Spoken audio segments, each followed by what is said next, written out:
हाय दोस्तों, आज की वीडियो है ड्रॉप्स ऑफ गॉड। ओडिड रस्किन की न्यू सीरीज है जिसका पहला एपिसोड 21 अप्रैल को आया और अब जल्दी ही सेकंड सीजन आने वाला है। ये शो एक फेमस जापानीज मांगा ड्रॉप्स ऑफ गॉड या कमीनो शिजुकु पर बेस्ड है, जिसे तदाशी एगी ने लिखा था और शू ओकीमोटो ने इलस्ट्रेट किया था। ये स्टोरी फ्रांस में बहुत पॉपुलर हुई, इसलिए ओडिड रस्किन ने इसे सीरीज के फॉर्म में अडेप्ट किया। कहानी एक बाप बेटी के कॉम्प्लिकेटेड रिश्ते के बारे में है। बेटी बचपन में बहुत साइकोलॉजिकल ट्रॉमा से गुजरी थी। उसके डैड की आखिरी ख्वाहिश थी कि अपनी मौत से पहले वो अपनी बेटी से फिर से कनेक्ट हो जाए, चाहे उसकी मॉम को पसंद हो या ना हो। सीरीज में हम कैमिल को फॉलो करते हैं। वो अपने पास्ट की गलतफहमियों का सामना करती है और धीरे धीरे अपने डैड से अपनी दूरियां कम करती है। ड्रॉप्स ऑफ गॉड वाइन की दुनिया को बहुत डिटेल में दिखाता है। चलिए कहानी शुरू करते हैं। कैमिल पेरिस में रहती है अपनी मॉम के साथ। उसे पता चलता है कि उसके डैड अलेक्जेंडर, जो इनसे अलग हो चुके हैं, उनकी मौत हो गई है। वो टोक्यो आती है सिर्फ फ्यूनरल अटेंड करने। उसका इरादा है वो वापस फ्रांस लौट जाएगी। यहाँ कैमिल की मुलाकात उसके बचपन के दोस्त लुइस से होती है। लुइस उसे अलेक्जेंडर की प्राइवेट वाइन कलेक्शन दिखाता है। यहाँ एक वाइन बॉक्स मिलता है जो कैमिल के 18 बर्थडे पर खोला जाना था। यही पल कैमिल के इमोशंस को तोड़ देता है और वो महसूस करती है कि वाकई उसने अपने डैड को खो दिया। पहले वो अलेक्जेंडर का रिकॉर्डेड मैसेज सुनने से मना कर देती है, पर बाद में सुन लेती है।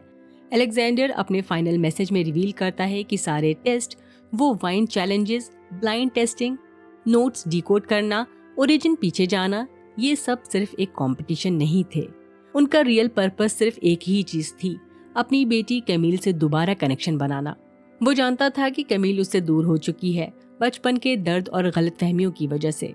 अलेक्जेंडर सीधा सामने आकर बात नहीं कर सकता था, इसलिए उसने एक ऐसी जर्नी क्रिएट की जहां कैमिल अपने आप को डिस्कवर करे, अपने गिफ्ट समझे और धीरे धीरे अपने डैड की दुनिया को समझने लगे।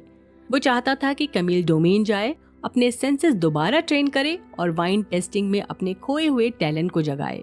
फ्लैशबैक में कैमिल को याद आता है कि बचपन में वो ये गेम एंजॉय करती थी और उसके ट्रॉमा का एक हिस्सा आर्टिफिशियली क्रिएट हुआ था। कैमिल डिसाइड करती है कि वो अपने पास्ट को फेस करेगी और टेस्ट कंप्लीट करेगी। कैमिल डोमेन पहुंचती है और वाइन सेंसिंग की अपनी प्रैक्टिस शुरू करती है।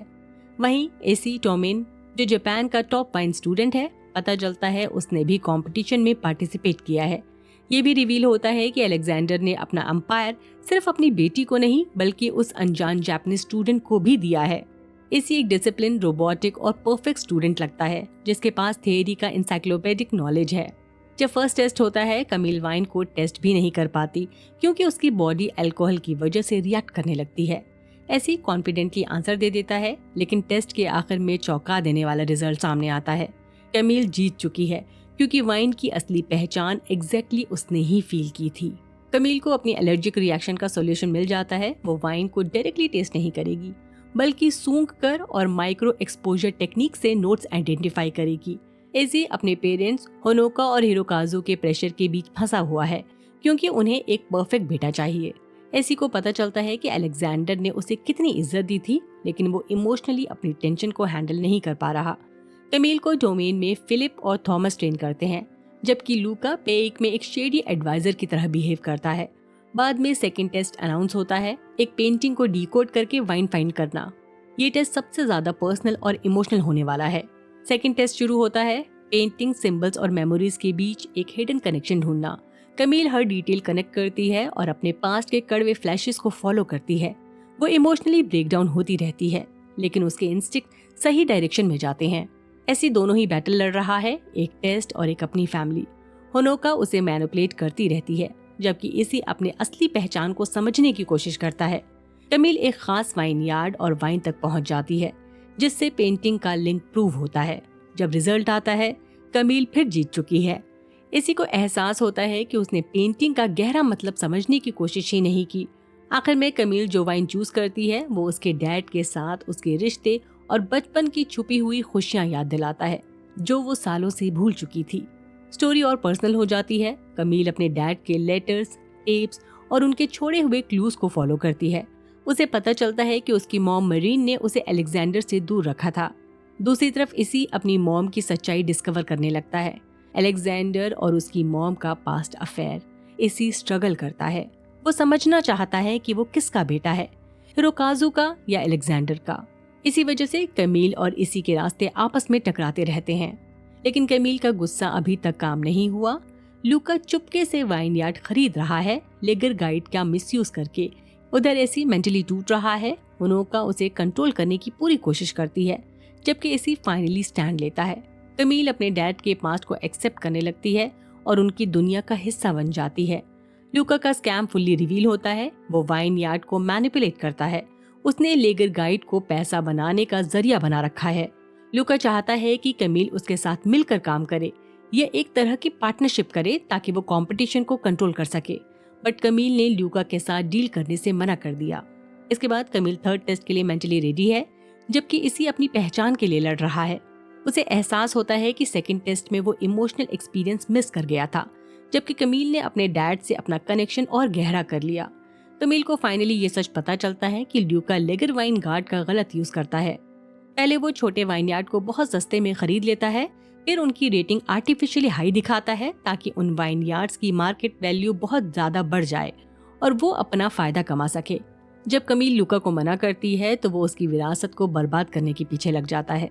अब थर्ड टेस्ट होने वाला है। पेरिस में थर्ड टेस्ट का first round rapid fire Q&A होता है, जिसमें इसी जीत जाता है। इसके बाद लंच, एक तरह का हिडन सेकंड राउंड होता है, जहां कंटेस्टेंट को अलग अलग खाने के साथ वाइन पेयर करनी होती है। इस वक्त लूका जजेस को सीक्रेटली मैनिपुलेट करने की कोशिश करता है ताकि वो कमील के वाइन चॉइसेस को कमजोर समझें। रात में कमील मेरिन पैचअप करते हैं।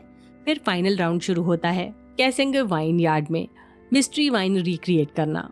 कमील फौरन काम शुरू कर देती है, जबकि इसी मेंटली कंफ्यूज्ड और इमोशनली डिस्टर्ब हो जाता है। आखिर में कमील इसी को अपना सीक्रेट बताती है कि वो वाइन को सिर्फ टेस्ट नहीं करती, बल्कि उसके रंगों और म्यूजिकल सिम्पटोसिस की तरह देख पाती है।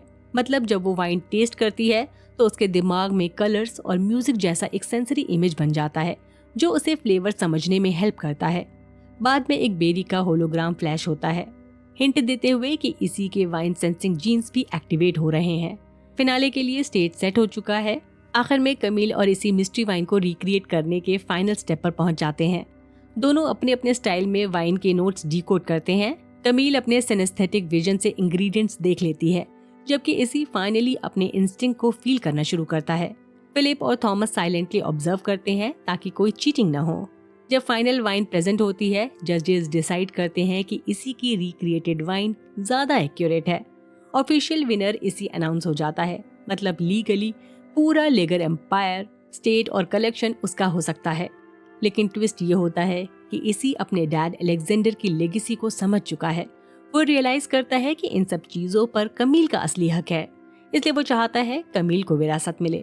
उसे सिर्फ अपनी आजादी और अपनी जिंदगी पर अपना कंट्रोल चाहिए। उधर लूका का स्कैम फेल हो जाता है।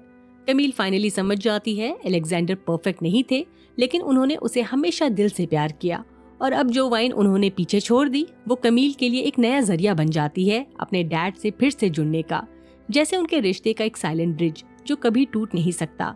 आखिर में कमील अपने डैड के सेलर में होती है, अलेक्जेंडर की लेगेसी को प्राउडली कंटिन्यू करते हुए, जबकि ऐसी फाइनली अपनी मॉम के इमोशनल पिंजरे से आजाद होकर अपनी असली जिंदगी शुरू करता है। सीरीज एक उम्मीद और मीनिंगफुल क्लोजर के साथ खत्म होती है, ये दिखाते हुए कि वाइन सिर्फ ड्रिंक नहीं बल्कि कनेक्शन, मेमोरी और हीलिंग का जरिया भी होता है। इसी के साथ ये सीजन यही खत्म होता है। मेरा वीडियो आपको कैसा लगा कमेंट सेक्शन में जरूर बताएं। अगर पसंद आया हो तो लाइक करें, चैनल को सब्सक्राइब करना न भूलें।